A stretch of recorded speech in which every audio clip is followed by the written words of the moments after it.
Off. I want to speak to Helen Hamill. Now,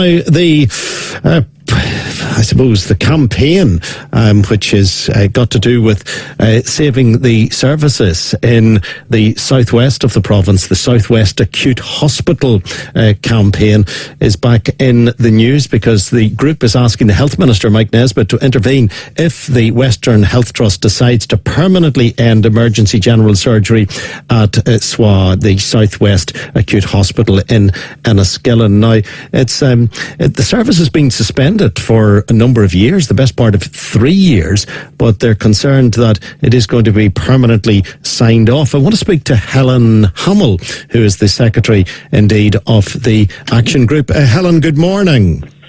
Hiya, Frank. How are you? Very, very well, Helen. Maybe worth just reminding people of the background to this, because the service has been suspended since 2022, and in the meantime, patients have been travelling to Altnagelvin. So for Fermanagh people, that's quite a jaunt. It is, and a lot of the media and a lot of those who don't know Northern Ireland, the rurality that is Fermanagh and the trip that is to Altnagelvin is an awful lot more than the mileage. For 83,343 of us, every man, woman and child is over an hour from a surgeon, and some of those patients are over 2 hours from a surgeon. And the situation we've been living since December 2022 was that we have to be assessed in our own hospital by less than a consultant surgeon. We have to then be decided that we need surgery or need proper surgical assessment at the very least. Then we have to try to find an ambulance, and then they have to bring us to Altnagelvin, which is over an hour, and from some front door to front door, 2.5 hours. So if you can imagine queuing for the small depleted number of ambulances that are left to us, and in many cases been told it may be in your best interest to drive up there yourself. So, it's a very scary time to be sick in Fermanagh. I can understand what you're saying, and especially when you've got a state-of-the-art hospital. It's not as if it's a backwater hospital. The facility it's an asset. Frank, I don't know how this has happened. We have 92 fully functioning, fully fitted, ready-to-go beds in individual rooms. We have 5 theatres. 2 of them were never, ever commissioned. We had it's a state-of-the-art facility, but that's sort of coming to is the crux of the matter. You can't get the staff to base themselves in Fermanagh. It's not part of the issue. No, it's not at all. The issue is that the Western Trust last advertised for a consultant surgeon who was based at SWAH in May 2021. This, to us, Frank, is a preordained outcome. This is an undisclosed policy to run down the workforce for surgery.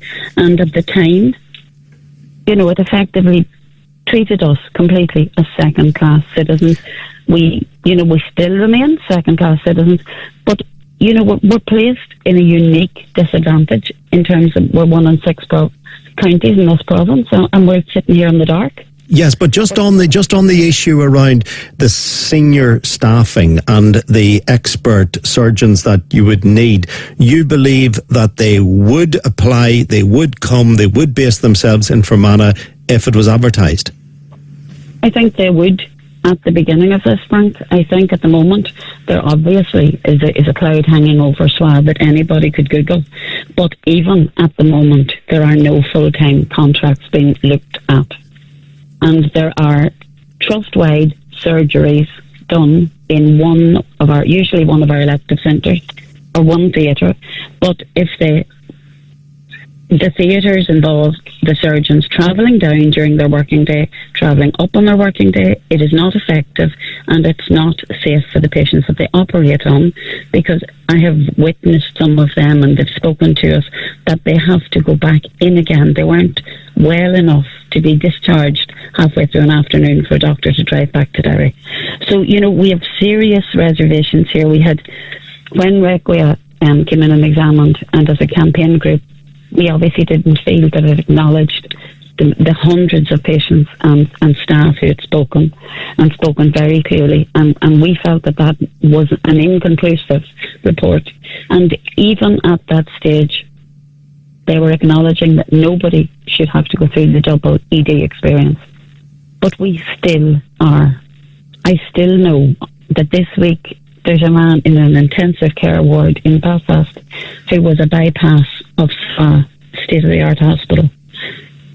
He's in intensive care for months from Musselay. He bypassed SWAH as he went. My father bypassed SWAH with a gastric bleed.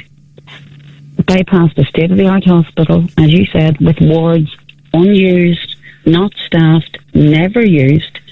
And you really have to wonder why are people not looking at the asset that is SWAH? Because genuinely, all 5 parties have given support to a document that we produced, a roadmap.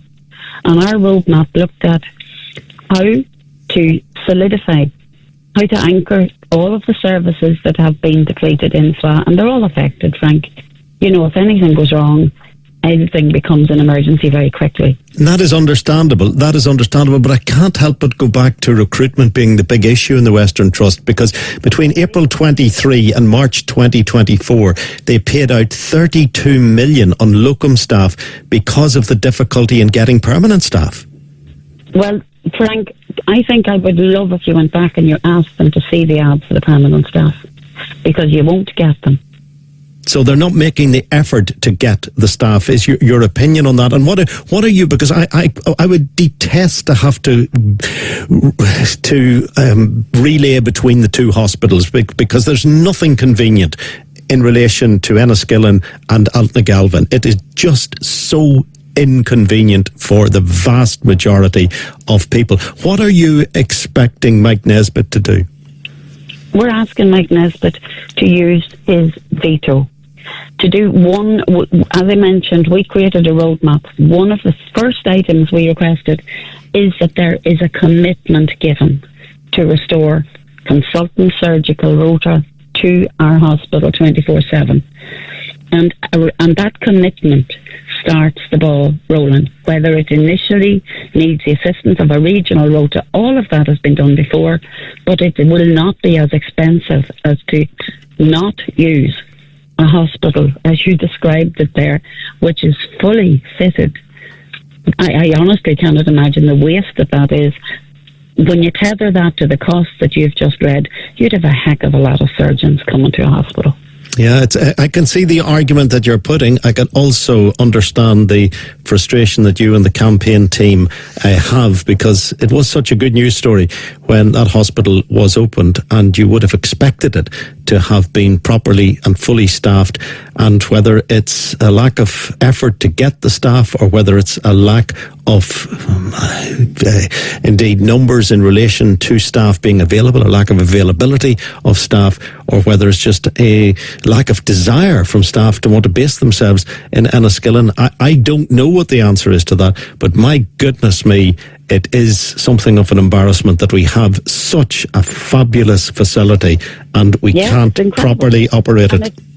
It could, and it was designed and to include work for the border corridor. To be honest, that was on the opening day of the hospital. Father Brian Darcy's part of the committee, and he walked the then Queen around the hospital.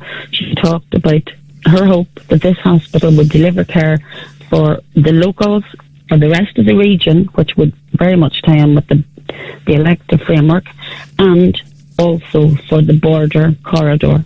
And are patients using it from Sligo Donegal at all? No, that works with that. Altnagalvin has a full partnership with Letterkenny, and there are some specific conditions, but there has been no realistic linkage with the border on the southern sector side. So that has, but it's in our roadmap, Frank. As I said, we sit here, and as I said, the joke is we produced a document which is an answer. It's a valid business document, a discussion piece, and we've brought it, including to everybody, parties, to the Department of Health. It has all of the local party support. It has the local council support. but nobody has made the first step to say we're going to commit to put in surgical rosters and take it from there, because this would help the waiting list that you're all sitting on elsewhere in Northern Ireland. And that all factors into the debate and the discussion. Helen, it's certainly back in the headlines again today with the lobbying of the Health Minister, and I appreciate your pitch here. Thank you very much for joining us on the programme. Thank you. Listen, thank you, Frank. Watch this space. We certainly will. Helen Hamill, who's one of the campaigners, the secretary with the Save Our Acute Services campaign at SWAH, the South West Acute Hospital in Enniskillen, that does feel very much like the poor cousin, even though it is an incredible facility, practically brand new facility.